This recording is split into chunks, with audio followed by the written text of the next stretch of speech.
Começar, primeiro ponto de ação do Departamento de Enseñança e manejo de nossa enseñança back, se está parar na página 24.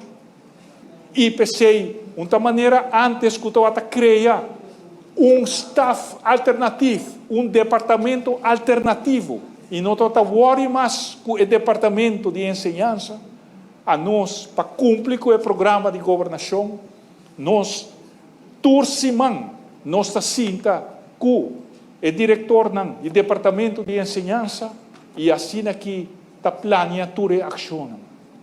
E você mesmo por essa tour e raportam que tem está em estreita relação com o Departamento de Enseñança.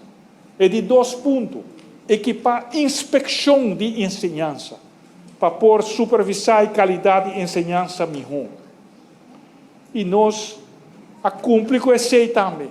Nós põe equipo novo disponível para inspeção e onderwijs. E nós estamos em contato contínuo com inspeção e onderwijs.